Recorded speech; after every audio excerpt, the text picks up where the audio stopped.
وآخر دعواهم أن الحمد لله رب العالمين۔ اس لیے سلف کے قصے ہم پڑھتے ہیں کہ بڑی سے بڑی بیماری ہوتی تو کیا کہتے؟ العافیہ، بس اللہ تعالیٰ مہربانی فرمائے۔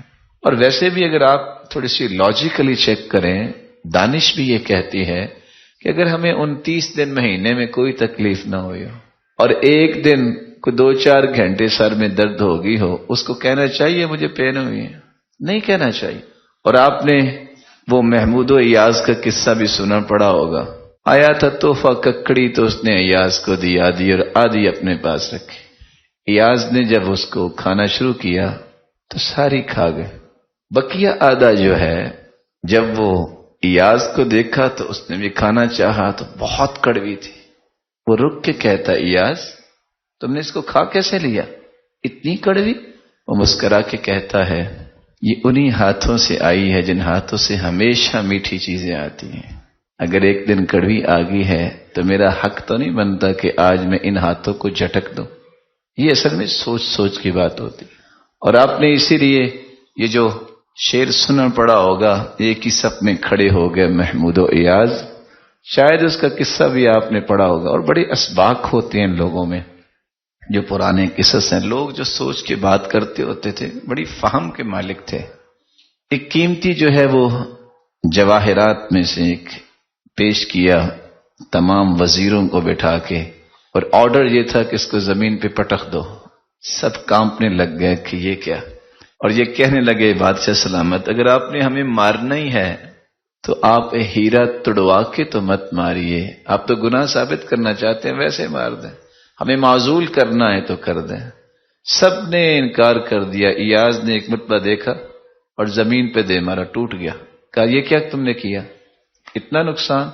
کہا اس نقصان سے اچھی بات یہ ہے میں نے آپ کی اطاعت کی ہے۔ نقصان ساری دنیا کا ہو جائے اپنے مالک کا نقصان نہیں کرتے، اس نے کہہ دیا کرنا۔ اس کو آپ تھوڑا سا چیک کیجئے رب تعالی کے ساتھ کہ مجھے اور آپ کو دنیا جہان کا نقصان نظر آ رہا ہے، رب تعالی کا حکم ہے اس کو ماننا ہی ماننا ہے۔ اور وقت گزر جاتا ہے، خوشی کا بھی غمی کا بھی۔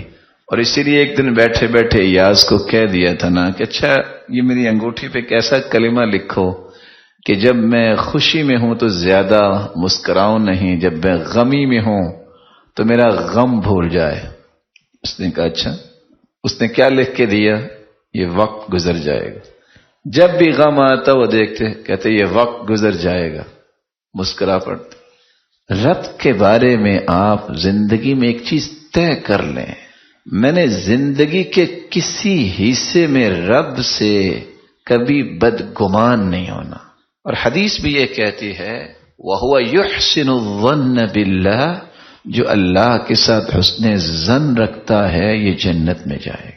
اور خصوصاً اس وقت جب روح نکلنے کے قریب ہو تو اس وقت پاس بیٹھ کے اللہ کے احسانات یاد کروانے چاہیے جانے والے کو، تاکہ وہ خوش ہو کہ میرا رب جو ہے وہ میرے ساتھ کوئی غلط فیصلہ نہیں کرتا، اس کے ہر فیصلے ہی خوبصورت ہیں۔ اللہ ذوالجلال ہمیں بھی ایسا ذہن دے جس سے رب تعالی کے ساتھ حسن ظن زندگی کے آخری سانس نہ کرے۔